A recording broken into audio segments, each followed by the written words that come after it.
I want to welcome everyone to our Waypoint 55 microphone. Glad we're recording this. All right, there we go. Webinar this evening, and hopefully that you have joined us our webinars in the past. But if this is your first time, we definitely want to welcome you. And we offer a monthly webinar on ministry-focused topics. And tonight our title and our subject is, so what happened to the North American Christian Convention? If you were at the convention this summer, you heard a brief announcement about exactly what's happening to the North American Christian Convention and how it's in a major stage of transformation as we speak. And so I thought it would be useful for those people who weren't there to be able to hear not only that, but even more in further detail about what is happening there. And so our guest this evening is Rick Rousseau, who is at LifeBridge Christian Church in Longmont, Colorado. He's been there for 28 years and is leaving LifeBridge after all that time to be the Spire team leader sometime next year. And so we're glad he's there. He's been there for 28 years. And many of you might recognize his name as the author of The Externally Focused Church and the real revolutionary way to look at the way your church can make a difference in your community by paying the dues of serving your community and making that the focus of what you're about. And so we're glad that he's here. If this is your first time on one of our webinars, I do want to tell you about a couple of items. There's a ribbon at the bottom of your screen right now, and there's a Q&A button there. If you hover over that, it's question and answer, and we will have opportunity for some questions and answers here as we go along. This webinar in particular is more designed for that. And so whenever you think of a question, if you would go ahead and type it in immediately, hit the Q&A button, type it in, it puts it in a queue for us so that we can have them in order, and we'll try and get to them. If we're not able to answer your question directly this evening, we get a report that's generated automatically immediately after the fact, and we can answer your questions over the next day or two. And also there's a poll I'd like to take now, as we do every one of our webinars. I'm going to drive this poll just to take attendance, because we have discovered that often there are multiple people per screen as we do our webinars. And so I'm going to launch the poll right now. And if you would just let us know how many people are joining us this evening, that'll allow us to do that. Waypoint has been in existence in its current form for 3 years. We merged two organizations 3 years ago, the VEF in Virginia and Envision in North Carolina, to become Waypoint. Waypoint is a navigational term. It's markers along a journey to make sure you're heading in the right direction. And we really feel like that's Waypoint's role with both churches and leaders in the Mid-Atlantic, the Christian churches and churches of Christ that we serve through the Mid-Atlantic in Maryland, Virginia, and North Carolina, to come alongside leaders and churches to navigate ministry together. And so these webinars are one of those ways that we choose to do that, is to help just find those markers in ministry that help us know exactly where we're headed, and particularly for the North American Christian Convention, where it's headed and how we can be a part of that. So thank you. I'm going to kill the poll right here, and I want to share one slide here and make sure that we give credit to our sponsor, Mid-Atlantic Christian University, our regional ministry partner, who has been the sponsor of our webinar platform since we began 2 years ago. And we want to thank them for their sponsorship, not only their sponsorship, but for their partnership in serving the churches in our region in such a great way. And so thanks to them again for our webinar even this evening. So let me stop share there. And I'm going to kind of turn the gavel over to Rick Rousseau, who's joining us from Colorado. We have more snow here than there, I'm guessing, and but we are glad that he's here. And Rick, I know that I have heard the description and actually have used the description that you have shared about platform and portfolio and pipeline, which is a powerful metaphor for churches, but also for the North American. And so I know that you want to kind of kick off with that. I'm looking forward to you starting, kind of setting the stage for where the North American is headed. So if you want to jump in and take it, I know you do a great job. Thanks. Thanks, Tim. Yeah, and thanks to everybody who's on. I realize that you all have been battling this massive storm, and out here, you know, they're talking about it as Snowmageddon. So who knows whether that's real or just the news.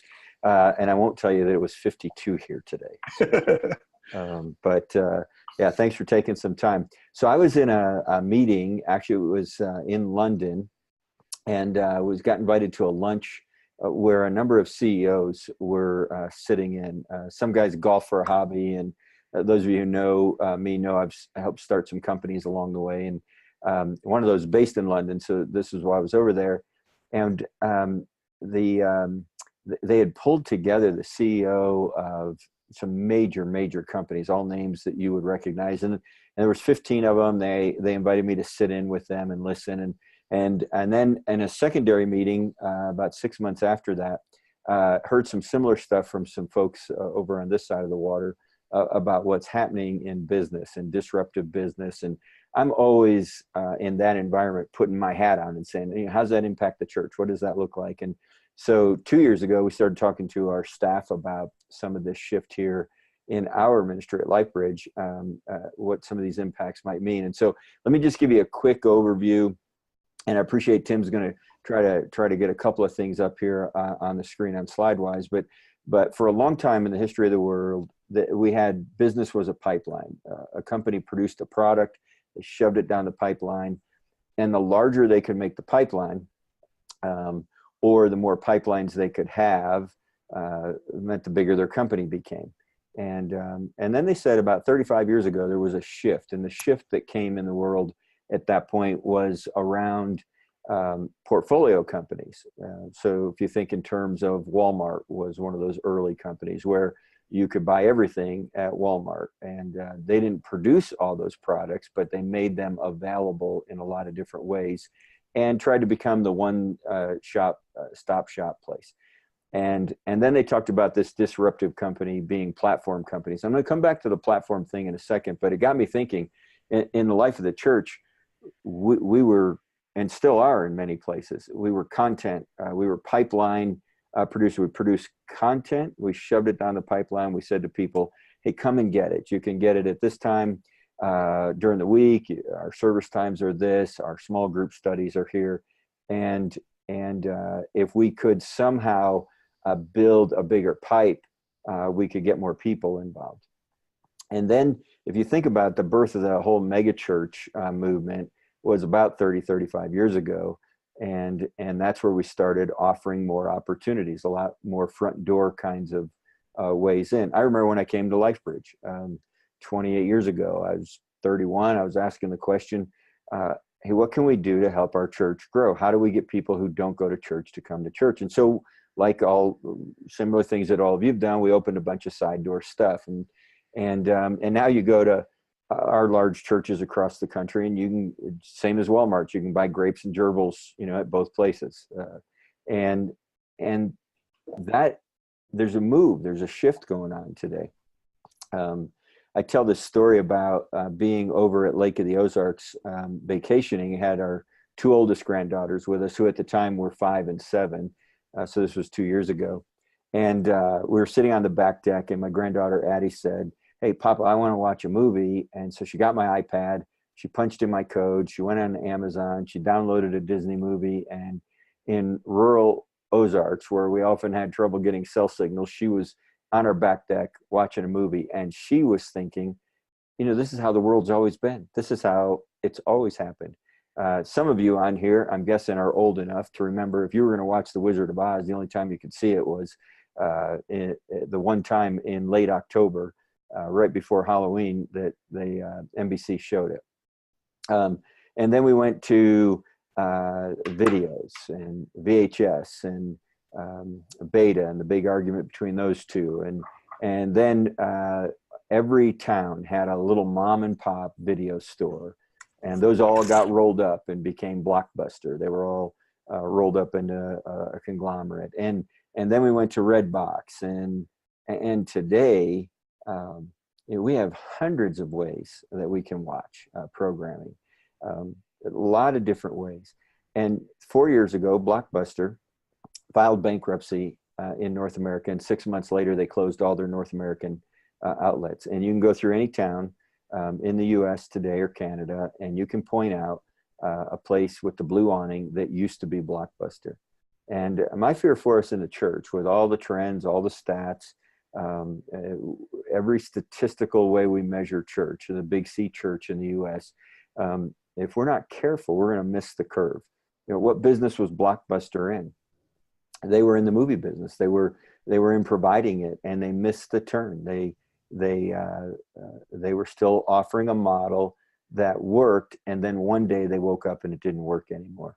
And there's a lot of challenge around this, and I think we're in a time that we haven't seen in a long time in the history of the church, and it's shifting, it's changing, and what it looks like, I think, is a lot of challenge around that. I don't. Anybody who is saying we know exactly it looks like this, I think, is probably mistaken. But if we're not careful, we're either pipeline, where we're shoving content down and asking people to consume that, or we're portfolio, where we're offering something for everybody. And those aren't necessarily bad things. But the model has shifted. And the most disruptive businesses today are platform companies. And platforms do two things. And if they're going to grow, they need one thing. And the two things that platforms do, the first is this: they allow something to happen that already wants to happen. They facilitate it. They aren't creating anything, but they're providing a way for something that already wants to happen, allowing it to happen. The second thing they do is they turn consumers into contributors. Who knew that 200,000 people wanted to turn their car into a part-time taxi, Uber? Who knew that 2 million people wanted to take their spare bedroom and turn it into a hotel room, Airbnb? And who knew that 2 billion people wanted to put content for people to buy and try to get advertisers on Facebook? Who knew that was going to happen? And none of those companies created anything. They facilitated an opportunity to allow something to happen. So I was sitting in this room, and I'm listening to the CEO of these large companies talk about what this meant to their future. And I'm thinking, well, that's the church. We want to allow something to happen that already wants to happen. People want their lives to count. They want to make a difference. They want to make some spiritual connection, no matter what language they may use around that. Out here in Boulder, where we were again voted the least religious county in America, people still want spiritual stuff, and they want their life to count. And then secondly, isn't our job in the church to turn consumers into contributors? Isn't that our frustration over the last 2 decades about, we've got all these people who are coming, and are they really doing anything? And so as I've been thinking about that and what that looks like, and I was sharing some of this in the context with some people around our convention, and the goal at that point was 4 years ago, the board of stewards at the North American said, hey, we need to shift our conference and have it look different than it currently does. We need to do something that is helping have a better convention. And there were a lot of variables involved. Attendance had been either flat or declining. The focus was all over the map. It had been a family convention that had been phenomenally useful and successful for our movement. It was an umbrella in which we gather. Want to keep doing that. It was getting expensive. It landed in the megachurch camp because the year I was president, our church coughed up $125,000 that year to make it possible, and that's been the case for a number of years now. It wasn't sustainable. There was a lot of conversation around that. And the goal was to continue to help it be a place where we connect. So I get asked if I would help think about that, be a part of a team that was thinking about that. And our 120-person team spent a 3-day process drilling down on ideas. And there were a lot of things that surfaced out of that. And as I was thinking, as we were in that conversation in this last year and a half about how do we shift this to a more leaders-oriented focus, how do we shift the timing away from the summer, how do we make it something more sustainable, I was simply sharing this, what I just shared with you about the pipeline portfolio platform, and said this: what if we could turn the North American, as it's historically been, into a 24/7, 365-day platform that allowed our movement to connect and use technology to do that, use the best of social, so create a place where there's the best of connection, use the best of content management so that we pull all the resources that exist. I mean, what some of the things that you guys have created there for church planting are substantive, and they ought to get a bigger voice, a broader voice across our movement of churches. What if we created the best of collaboration so that we could create meetups and chat rooms and webinars, things like this, where it's easy for people to connect and share ideas? What if we turn the consumers into contributors? In other words, maybe there's a pastor in a small rural church in Indiana who did this really substantive, meaningful thing to create spiritual formation for people, or did a great message series, or did something that had community impact. How do we give voice to that? How do we allow that to have play in the broader spectrum of our movement? Because right now, our churches are really doing some incredibly substantive things, getting known in a lot of places. When I speak at other events outside of our brotherhood of churches, I'm asked all the time, what is it? Why the fastest growing churches, some of the largest churches, some of the best church planting going on, some of the more effective things happening for pastor resource. Our churches have been really healthy right now. Our ideals have never been more valued. People are moving towards us in the sense of landing on scripture and maybe bringing baptism or communion back into play in their places. And yet our identity has never been more at risk. I grew up in upstate New York. I'm first Christian in my family in a couple of generations. We still can't get family reunions because we can't get parole dates to coincide.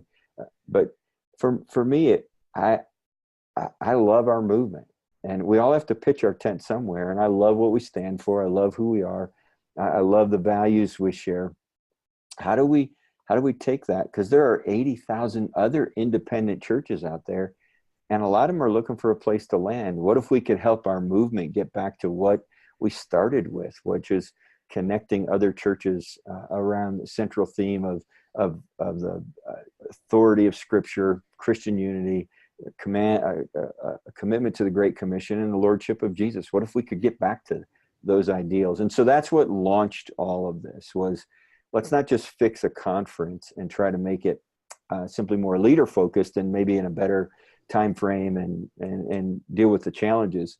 But what if we really created a useful platform for our movement that would spread across and allow consumers to be contributors? And the last thing I heard about a platform a couple of years ago was, how do you make a platform grow?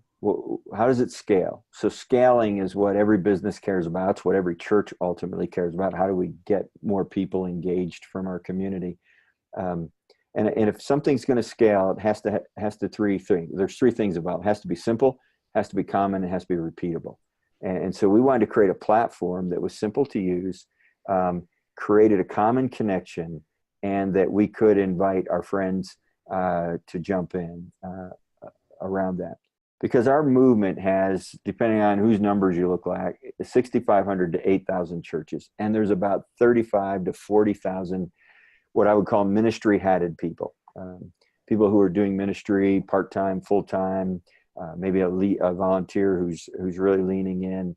And what if we create this place where we connect? And the conference is a part of it, but it's not the driver for it. And so Spire is underway. We plan to launch fully in October of 2019. I'll come back to that here at the end about the dates for the conference. And there's a strategic framework platform where we had as our vision, Tim, and I don't know if that slide is up or not, but yep, where we're seeking measurable kingdom impact through practical ministry that breathes life in on those things we talked about: biblical authority, Christian unity, Great Commission. We should add the Lordship of Jesus in there.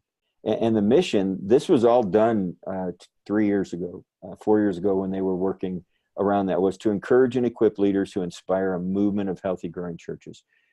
It was a desire to bring an opportunity to help encourage and equip leaders who then help inspire this movement. So again, bringing the best of resources. And then it was simply accelerating this movement. There's a lot going on.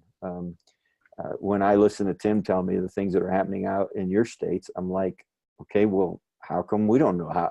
Where's our format to hear about that? How do we learn about that? How do we resource around that?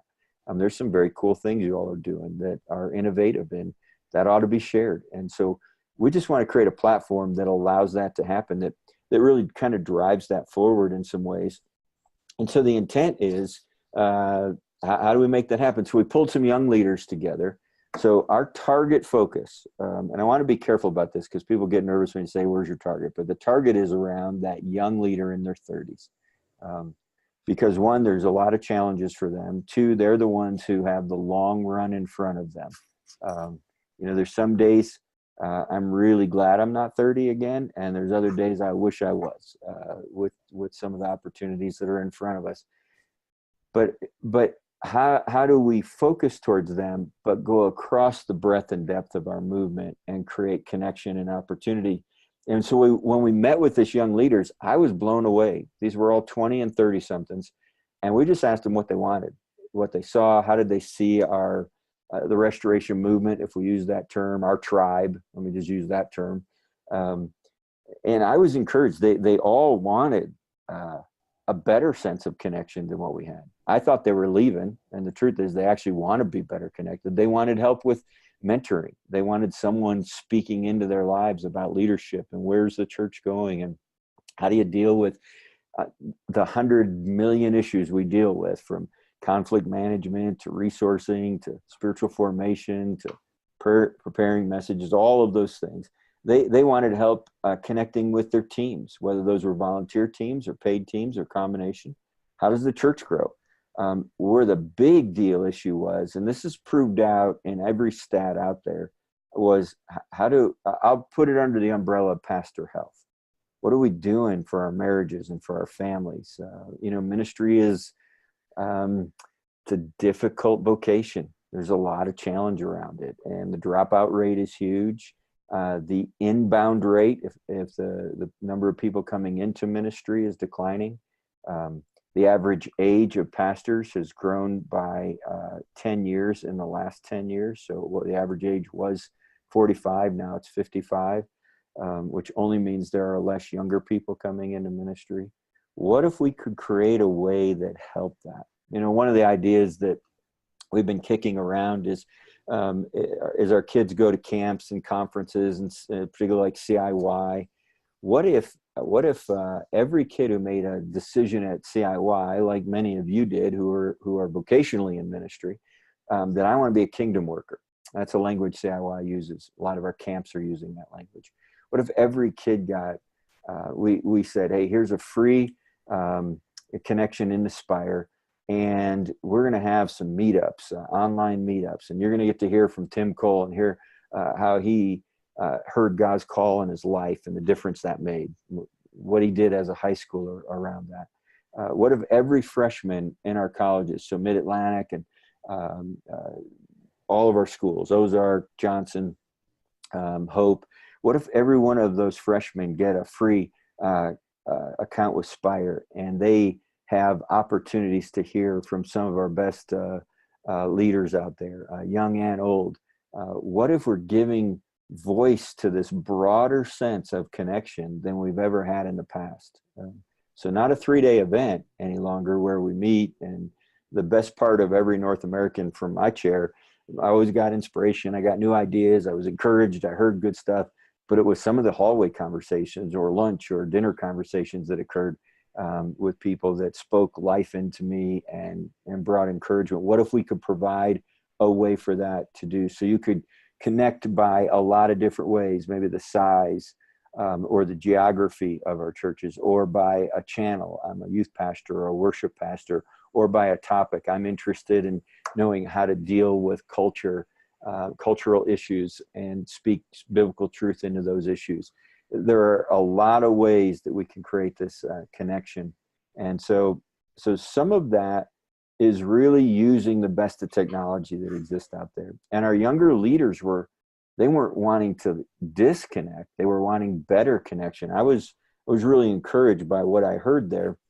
And so what came out of that were these design assumptions. There would be a 24/7, 365-day platform that no vendor would own it. In other words, it wasn't owned by one of our church funding organizations like CDF or CFR or Solomon. It wasn't owned by the Christian Standard. It wasn't a couple of churches that owned it, like some of our platforms that are starting to develop out there are. It featured the best of the restoration movement. It was a platform our whole tribe could participate in. So that if you've got an idea, a resource, a concept, a question, you get to bring that to the table, and we let it crowdsource. So the crowd will, so to speak, decide if that was a good idea or a bad idea, or they wanted to hear more about that.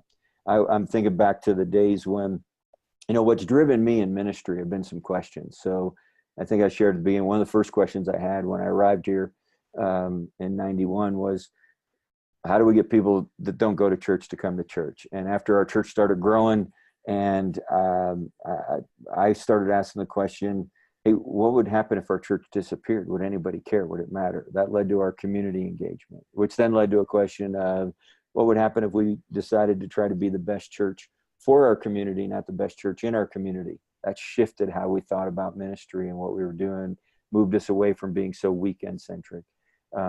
One of the questions that's been driving our church has been around neighboring, which is kind of the logical outcome. What would happen if we got better at the two things Jesus said mattered most? Love God and love your neighbor. What's that really look like? And so it's those questions. And how is it that's getting a voice from somebody? How is that hitting a table? Maybe you're already answering some of those questions in substantive ways. And so I want to turn consumers into contributors in our movement. How do we create accessibility? And then how do we feature? We will have commerce on this site, but it's not, there won't be any Spire products, in my opinion. We won't have Spire books or Spire webinars. We want to feature what other people are doing and make those accessible and available. We just want to be the platform for that stuff to happen across. And so one of the things that I'm looking at in this is, how do we take the best of what exists in technology and create that? So right now we're in process. We're working with Glue, if you're familiar with them, which is a large platform network that's being developed out there. And we're engaged with them. They're out here in Boulder. And then we are building apps that are going to sit on top of there. So we're getting really Ferrari engine kind of stuff for Volkswagen dollars, basically. And I'm excited about what's happening with that. We want this to have a news feed in it. So the fires that just happened out in, that destroyed that whole town in Paradise, 5 churches burned up in that too. And we have a connection to one of those. How do we resource that? How do we know about that? One of the goals I hope happens with Spire is that just like today, you have your routine online. So you log into whatever news feed you log into whatever resource sites that you get on. Well, I just want to make Spire part of that, of your day. So you log on, you see what's happening, you hear what's connecting across our movement.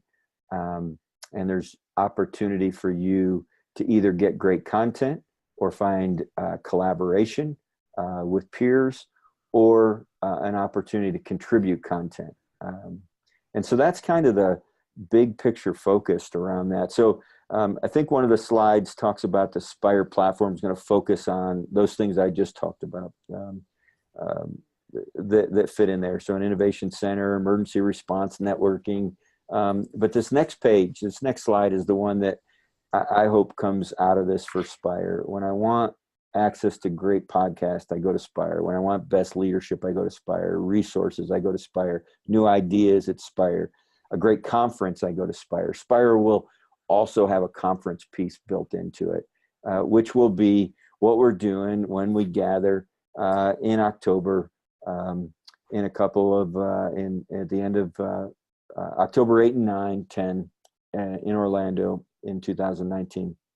We're shooting for mid-September dates. That's our goal. We're working on that for 20 and 21 and forward. There's not many conferences going on in mid-September. For most of us, the fall's already kicked off. We've gotten that underway, and we think that's a good time. When we surveyed leaders, they felt like that was their most accessible time. The second most accessible time was somewhere warm in January. So we didn't think that could work every location around the planet. But so that's really the intent and the hope and the focus. And I'd love to take any questions around this right now before we run out of time, or I can keep going about other stuff about Spire. Tim, your call here. Well, I do want to take a pause and invite people to type in any questions right now. Hit the Q&A button at the bottom of their screen and type in some questions. I do have a couple that I just made note of as you were talking. So I'm reading one question that we've already had come in here. But one, if you're not in your 30s, you're going to target young leaders. What's that mean for someone my age that's not in my 30s anymore? How am I going to fit into that? I understand that you have to aim at something, and I think it's great that you're aiming for a 35-year-old young leader that's really moving into senior leadership or head towards it. But for someone that's not in their 30s, how does Spire work for them? Yeah, and I think it'll work the same way. So while we're going to try to create image and feel and usability around what does that 30-something do, what's more natural for them, we want you and me to be able to do a couple of things. One, to have the same channels where I'm connecting with some peers. As I'm looking at transitioning out of LifeBridge, I would have loved to have further access to resources say, so how did you do that in your place? What are the pitfalls I need to watch out for? What are the resources available to me around financial stuff or continued ministry opportunities, those kinds of things. I would have loved to have a fuller deck to draw from for that. So we want to create that. We want to create connection around those things, but we also want to be able to ask, hey, who are you mentoring? Who are you helping bring along? We'd love to hear from your voice. We'd love to do some connection around that. So the connectivity will be up and down across our movement. So around, again, geography, around age, around demographic, around verticals, and provide a lot of opportunity. The other underlying piece to this will be a couple of the other things I've done background-wise while I've been here is a lot of use of data and helped start a company that's now the largest cooperative database in the U.S. And underneath this and with Glue, we're going to have a lot of metadata. So we want to be able to provide, hey, here are the trends going on in your area, but also to say, hey, here are things that the 50-year-old pastor is experiencing. We're working with Lilly Foundation around some of those issues as they study that. And we want to be able to bring those resources. So there'll be plenty of stuff for all of us on there. The look and feel will be geared at that 35-year-old. Yeah. I know at this summer's North American, which was the last of 90 years, I got to participate in a couple of those roundtable mentoring sessions with a leader that talked for 20, 25 minutes, but then there were mentors, which I got to be one at my table. And I'm wondering, is that a sample of the kind of thing we would expect? Yeah, and we want to broaden that. So we want to take that thing that we did this last summer and put that on a opportunity to happen around the country, both online and in physical opportunities to connect. So exactly that. What you just described is what we want to do. All right. Now I know my family, I come from a strange family. They actually went to the North American as lay people in the summer when I was a kid. I met my wife as a 3-year-old in the nursery at the North American in 1970 in St. Louis. So we were in the nursery together. She doesn't remember me from then, but there were, the North American was a platform convention. A portfolio convention, because there was something for everybody. If you were seniors or teenagers or women's programming, just walk through the exhibition. Bowl, just a little bit of everything. And I'm curious how that's going to be different, and how you envision it being different than that. Is it going to be a narrower focus for a more powerful focus, or is it going to still be broad like that?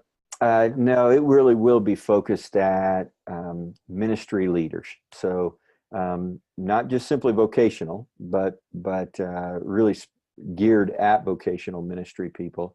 But it is it won't really have in the past, we've had that family convention. We took our kids remember, running through the booths and getting all the freebie stuff, and having their kids events where they hauled out the buses. We aren't going to be doing that. That doesn't mean we won't have childcare for young pastors and their families, but it really will be more of a leadership focused event, particularly around ministry. And so we feel like that was really one of the big challenges we had, that family convention, or that just show up and be a part, had been declining. When we did Orlando, we focused it around ministry, but we had a lot of lay people there who found some value in that. And we hope that continues to happen. We're not saying that you have to carry a pastor's card to be a part of Spire, but Spire will be about ministry and resourcing ministry. All right. Made me think of something. Completely unrelated, or back to what you started off with, this platform and portfolio idea. I remember when Netflix was in the mail, that you got a DVD in the mail, and then they switched and said, no, we're going to streaming. And I remember, even though I'm typically an early adopter, thinking, what are they doing that for? And just couldn't envision, about 12 years ago, or however long that was, how they could make the switch from the simplicity of go to your mailbox and there's a DVD to this online interface. And so I'm curious if you could just tell us, maybe not prophetically, but what you would envision, how the church is going to need to be different functionally to be a platform deal where they're connecting people rather than just driving content. Sure. So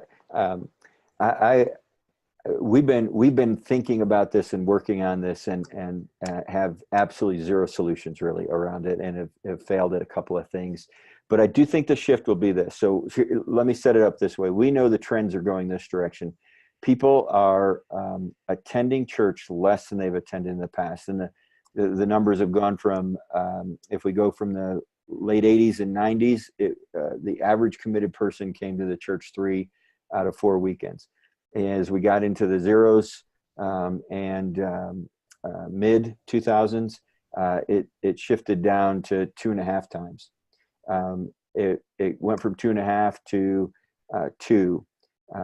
3 years ago, the number nationally, depended on who you use, Gallup, Pew, or Barna, all three were within range of 1.6 to 1.8 times a month. So a little less than 2 times a month. That number is dropping down to 1. In our area right now, the last measurement we did, we had one semester, the spring semester, where we were under 1. This fall, we've been slightly over 1. We're doing some things to try to help that, increase that. So we know that's happening, and those are the committed people. We know that nearly 12 million people in the U.S. have left the church, but not their faith. And when I saw those numbers, I thought at first it would be, well, they're younger and they're less committed. And the average age was 42, and almost all of them served in some capacity. They were a youth leader, a small group leader, a Sunday school teacher, whatever that might be. And what they're saying is, hey, my faith is still viable. I'm not finding the church as useful for me. 66% of people in America, according to Gallup, would say they find the church has little or no value for them. So there's a lot of challenges. And the stats, I could give you 50 more, but they're all in that same vein. Fastest growing religious category in the U.S. is nuns, not Catholic nuns, but the nuns. I'm none of the above. And there's some social reasons for that, why it's more acceptable to check that box today than it used to be. But all of that says we've got to be doing something different than we're doing. And if you look at what the business world is doing, if you look at what education is doing, if you look what entertainment is doing, so you take all the social stratas, sectors of our society, all of them are figuring out how to get smaller and deliver things more conveniently into people's space. And so what I think that means for us is that our weekend-centric focus has to shift. On the average, church spends more than 70% of its resources on the weekend So everything about church becomes the weekend for us. And the larger the church, the larger that number. 78% of church growth in the U.S. is simply swapping sheep. Most large churches that are growing because they're offering multi-site, and their main campus is not growing. It's growing. And oftentimes, and I want to be careful about this, because we have other campuses here as well, but our sites have been about brand extension, not about kingdom impact. And Tim, I know your heart around that stuff with church planting and what you've done. And so I think what we have to look for is how are we taking the gospel that never changes to a world that's never going to be the same. So Jesus the same yesterday, today, tomorrow. The hope that comes through grace is absolutely a bedrock for us. But how do we deliver that? How is that getting connected into a world that is constantly changing? Distribution systems are changing. There's nobody on this call, my guess, that didn't buy something from Amazon in the last 2 to 3 weeks. And it's shipped to your door and you don't even think about it. So if all of the world around us is shifting, anytime there's a climate change in the history of the planet, every organism in the planet either adapts or dies. And so what is it we're doing to adapt? I find it fascinating. The Pony Express and the railroad ran side by side for 15 years. And it was only the last 5 years that the Pony Express knew they weren't the future. And I feel like we're in that phase. I think we're in the beginning of that long run. And so our tendency in the church world is to double down on what we know is working today. And my question is, what's that looking like? So I believe part of the platform, one of the things we're creating here at LifeBridge is how do we become the place where you network for your spiritual connection? So LifeBridge becomes, that's my network. That's where I'm rooted in. I might attend occasionally a different church. I may be in a small group in a different place. I might serve in a different way, but it's LifeBridge that's facilitating my spiritual journey. This is a poor analogy, but it's the closest I can come to in a quick illustration is think AT&T or Sprint or Verizon or whoever your mobile provider is. And if you flip open your phone right now, you've got a lot of apps on there. And they will recommend apps. They place them on your phone. And they will exclude apps if it's not compatible with their system. What they're doing is facilitating what you are accessing. So it's connected through their network, but it may not be your app that they're using. I don't know if that makes sense or not. And I probably opened up a whole can of worms. No, I think I had a group of church planters that I shared this concept of portfolio and platform with this spring, about 20 guys. And we started talking about, so what's this going to look like?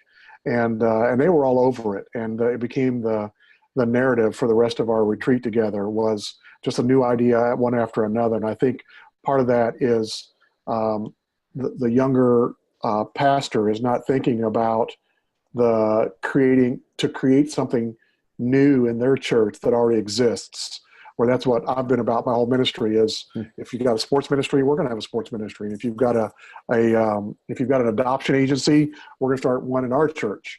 And but rather we're going to take believers in our church and connect them to adoption agencies or to sports agencies or missions agencies, rather than us create mission trips, which everybody's doing. Why don't we connect to missions organizations and let people go on them instead?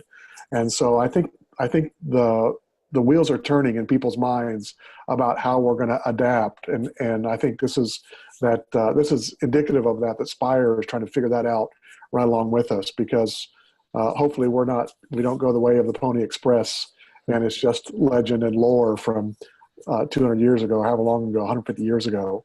And I'm convinced that God's people will figure it out. There's a couple real quick questions I got here for you. One is just kind of logistically. I know I got to be part of the North American Committee at one point, and there was a board of stewards, and I was on an executive committee and then the continuation committee. I know that there's not going to be a continuation committee anymore, but how is Spire like legally structured compared to the North American, as far as you're the team leader, who are you accountable to, et cetera? Great. So the North Americans had a board of stewards, and that board of stewards passed the baton in July to an interim board, which was comprised of several of the Board of Stewards who are helping drive this to October. And in October, we'll have a new governing structure in place. There will be a board. Whether that board is 6 or 9 or 12 is still in process. The current advisory team is made up of, let's see if I can get it all right. It's made up of individuals that initially have been leaning in on this and helping to give direction to that. So we have the same, we're operating under the North American Incorporation, doing business as Spire. We're in the process of Spire incorporating itself and doing the 501c3 process. We're going to use the same group and status that the North American has had for all these years and make that shift over. So the attorneys are working on that. The governance will be an accountability. It'll be a nonprofit board, although there are ways that we hope Spire becomes self-sustainable and not so gift dependent as it currently is. And that will be through sponsorship and subscription and a little bit of commerce, meaning if Tim has a book and the book is sold off of our site, we get a little piece of that opportunity. We want the conference to be included in the full build out for people, but governance will come through a board very similar to the North American is now. Okay. Another question we've got in the queue here, and if you've got any more questions, we've got just a few more minutes, so I want to encourage you to plug in some questions. But for the people in our movement that aren't huge in technology, even those of us tonight are on a webinar, but there's a lot of people, lay people and even older pastors that are not into technology. It sounds like we're moving into the future and technology is going to be the key, but how can one be involved in Spire moving forward in lower tech ways? And I can think of a couple, but just want to know if you can share that with us. Sure. One will be the conference itself. I mean, physical, actual presence. The goal with the conference also is that we eventually do some national meetups, so maybe some one-day events in various cities where we can connect. We think there'll be some opportunities through email to make people aware of what's happening and some connection that way, and then also mobile. So one of the things that will happen in the platform is it will be built out across every potential way distribution can happen. So whether that's on your phone in an app or whether that's on your laptop through a connectivity there, a browser, whether that happens in your iPad or whatever other data way that you connect. So there'll be some opportunities, and some of those will have what I would call a low-tech connectivity, whether that's email or mobile, actual calling or texting ways to connect in. And that's actually being built in right now. We put an RFP out back in May, a request for proposal from a dozen IT companies, and really thrilled. Glue, who is doing this at a substantive level, has some major players involved in it and understands the technology side really well, helped us choose a provider. And the one they landed on would have been who I would have been glad if we picked, because they're part of our movement. It's Midwestern Devco out of Joplin. So they work with CIY, Ozark. They're connected to Orinoco Church. So they really are part of our tribe already, which was very cool that they were the ones that won this RFP that is out there to build this. And they're underway now. I looked at a bunch of user interface things today that were really encouraged by what I saw. All right. One other note I made, I know a lot of people didn't get to attend the North American that was in Orlando that you were the president of. And I'm just curious if you could describe how even just the venue there was different than the typical one. Downtown Convention Center, hotel, have to walk all over town in July to a restaurant for lunch. And how's the Orlando venue a little bit different from that? Yeah, one of the cool things was it allowed us to be under one roof for the whole event. I love that part of it. So it provided a lot of opportunities. So there's 2,500 hotel rooms there just in that, and then 2 neighboring Marriott properties and a couple of other hotels. I think we filled 4 hotels around the Marriott as well during the Orlando convention. They're right there within walking, so you're not you're not shuttled off somewhere. But they provided in that space, the conference space, the food space, the meetup space, had of course, all the resort stuff that goes with it. So it was a totally different feel than we've had in a typical convention center. It was a way more comfortable feel. One of the things that the conference will take a look at, and we spent some time this morning about this, is how do we create curated or crafted experiences? So we're not looking, the way the North American is going to look differently, which will be in 100 different ways, I hope. But as we go toward the future, it won't just be main sessions and workshops, and you come and you worship and you have the main session and you hear one or two speakers, and then you head on to a meal, and then in the afternoon you go to a couple of workshop opportunities.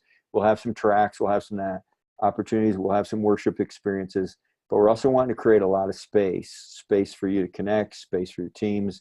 You know, one of the prevailing things we heard year after year after year, I mean, this goes back to the 60s, the surveys done back then, was the best part of the convention for most people was the connection they made with others. And we want to facilitate that. We don't want people just wandering the halls, you know, holding a sign, you know, please talk to me, I'm by myself. We want to provide opportunity for people to connect, and it'll be around those channels I was talking about, whether they're geographic channels or size of our congregations or focus of our ministries, or their interest areas we have, or their we're all in the same strip of ministry.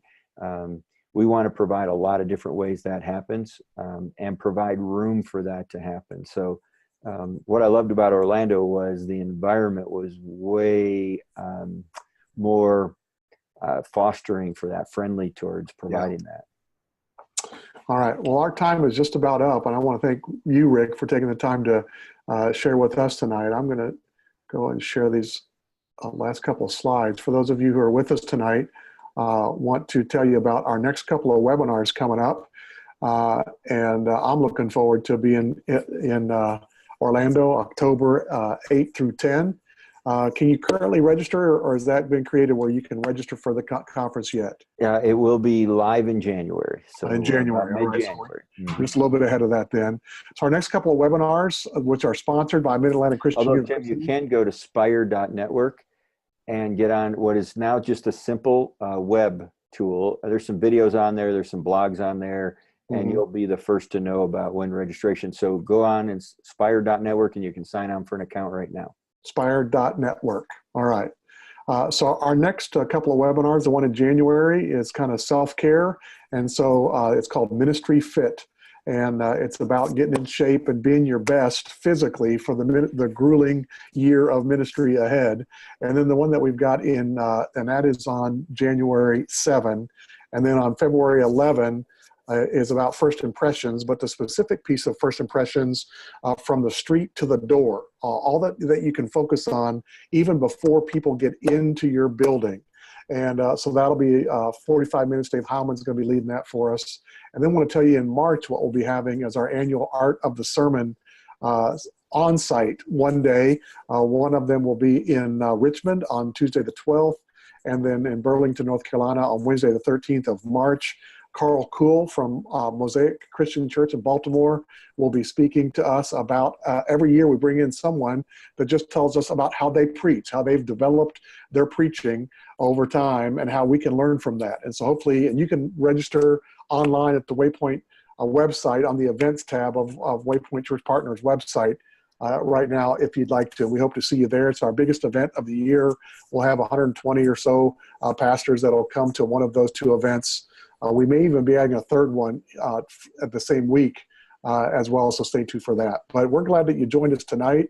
We hope to see you at another webinar. We hope to see you in Orlando on October 8th as well, and see what is happening with Spire, not just being a conference, but being a platform by which our movement can really move forward. So thanks, Rick, for sharing the vision for that tonight.